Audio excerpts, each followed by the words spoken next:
அனைவருக்கும் வணக்கம். ஸ்ரீ வியாச ஜோதிடம் தங்கள் அனைவரையும் அன்புடன் வரவேற்கிறது. நண்பர்களே, இந்த காணொளியில் நாம் ஒரு ஜாதகரின் பலனை பார்க்க இருக்கிறோம். இந்த ஜாதகர் 10/11/1985 ஆண்டு பிறந்திருக்கிறார். இந்த ஜாதகரின் லக்னம் மகரம், கன்னி ராசி, அஸ்தம் நட்சத்திரம், 4ஆம் பாதம், நவாம்ச லக்னம் மிதுனம், நவாம்ச ராசி கடகம். இந்த ஜாதகரின் ராசி கட்டத்தில் லக்னத்தில் குரு, 3இல் மாந்தி, 4இல் ராகு, 9இல் செவ்வாய் மற்றும் சந்திரன், 10இல் சூரியன், சுக்கிரன், கேது, 11இல் சனி பகவான் மற்றும் புதர் பகவான். இதில் சனி பகவான் அஸ்தங்கம். பாவ கட்டத்தில் லக்னத்தில் யாரும் இல்லை. லக்னத்துக்கு 2இல் மாந்தி, லக்னத்துக்கு 3இல் ராகு, லக்னத்துக்கு 8இல் செவ்வாய் மற்றும் சந்திரன், 9இல் சூரியன், சுக்கிரன், கேது மற்றும் 10இல் சனி பகவான் மற்றும் புத பகவான், 12இல் குரு பகவான். நண்பர்களே, இந்த ஜாதகரின் கேள்வி, எனக்கு அரசியலில் எப்படி வாய்ப்பு உண்டு, நான் அரசியலில் வெற்றி பெறுவேனா என்பது கேள்வி. மற்றும் ஜோதிடத்தை தொழிலாக கொண்டால் ஜோதிடத்தில் சிறந்து விளங்குவேனா, நல்ல வருவாய் ஈட்டுவேனா என்பதும் இவருடைய கேள்வி. ஜோதிடம் கற்றுக்கொண்டால் நன்றாக வருமா எனக்கு என்பதும் கேள்வி. இந்த ஜாதகரை பொறுத்தவரை, அரசியலை பொறுத்தவரை, சூரிய பகவான் 10இல் அதாவது 9இல் நீசபங்கம் அடைந்திருக்கிறார். சுக்கிரனுடன் சேர்ந்து நீசபங்கம் அடைந்திருக்கிறார். ஆகையால் அரசியலை பொறுத்தவரை இவருக்கு ஈடுபடலாம்.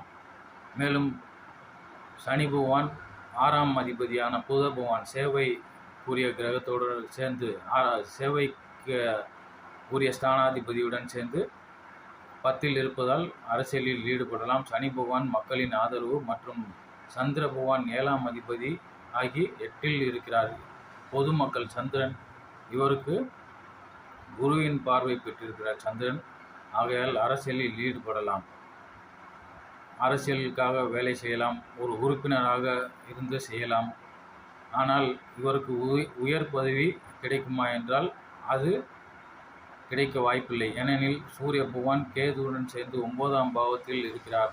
8ஆம் அதிபதியாகி சூரிய பகவான் 9இல் இருக்கிறார். 8ஆம் அதிபதி 9இல் இருந்தால் அதிர்ஷ்ட வாய்ப்புகள், திடீர் அதிர்ஷ்டங்கள் ஏற்பட்டு அதன் மூலம் பதவிகள் கிடைக்க வாய்ப்புண்டு. ஆனால் கேது பகவான் அங்கே இருக்கிறார். ஆகையால் அங்கே தடை ஏற்படும். எப்பொழுதெல்லாம் இவருக்கு பதவி கிடைக்கும் என்ற பேச்சு ஏறும் பொழுதெல்லாம் இவருக்கு சட்ட சிக்கல் ஏற்படும். ஏனெனில் கேது பகவான் சட்டம் சிக்கலை ஏற்படுத்துவார், பதவி கிடைக்காமல் செய்வார்.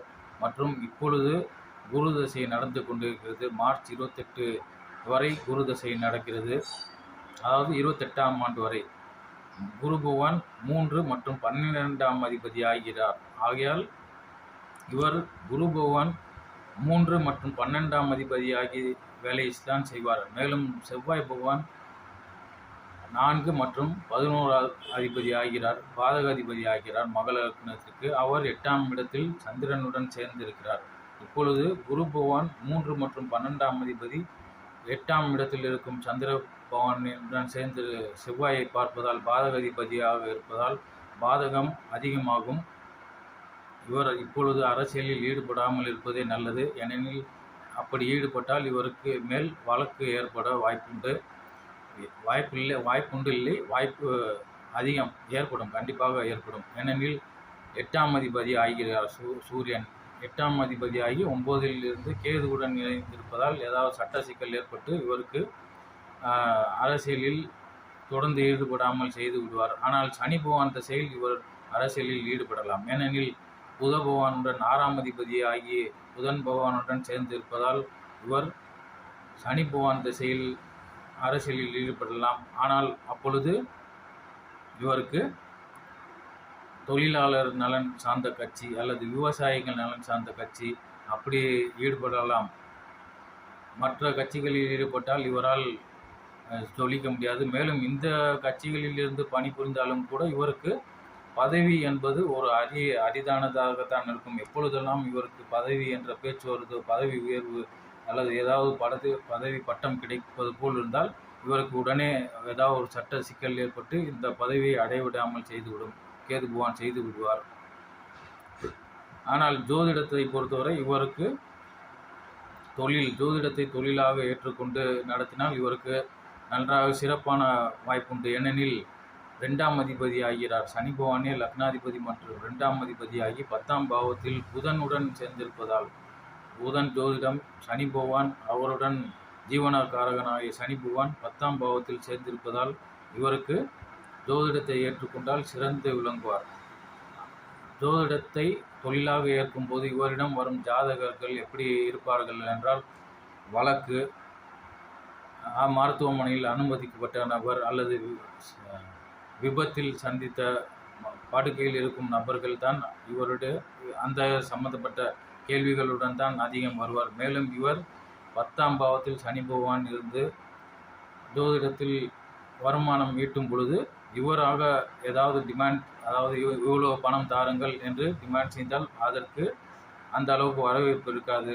ஏனெனில் சனி பகவான் சூரிய பகவானுடன் அஸ்தங்கம் ஆகியிருக்கிறார். ஆகையால் இவராக எவ்வளோ தொகை கொடுங்கள் ஜாதகம் பார்ப்பதற்கு என்று கேட்டால் அவருக்கு அது ஜோதிட தொழில் இவருக்கு பேர் கிடைக்காது. ஆனால் நீங்களாக ஏதாவது கொடுங்கள், வைத்துவிட்டு போங்கள், சாமியை பட அருகில் வைத்துவிட்டு செல்லுங்கள் என்று கூறும்போது இவருக்கு ஜோதிட தொழிலில் சிறந்த பேர் கிடைக்கும்.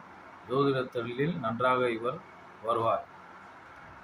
ஆகையால் இப்பொழுது அரசியலில் ஈடுபடாமல் சனி பகவான் தசையில் ஈடுபடலாம். ஆனால் அப்பொழுது கூட இவருக்கு அரசியல் பதவி என்பது ஒரு அரிதான விஷயமாகத்தான் இருக்கும்.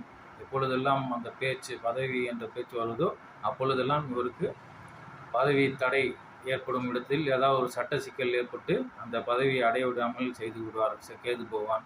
ஆனால் ஜோதிடத்தை பொறுத்தவரை இவருக்கு சிறந்த வாய்ப்பு உண்டு. நிச்சயம் ஜோதிட தொழிலில் இவர் ஜொலிப்பார்.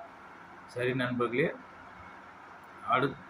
அடுத்த ஒரு காணொளியில் வேறொரு தலைப்பில் உங்களை சந்திக்கிறேன். நன்றி, வணக்கம். தொடர்ந்து பாருங்கள். இந்த பதிவை குறித்து உங்கள் கருத்துக்களை பதிவு செய்யுங்கள். நன்றி, வணக்கம்.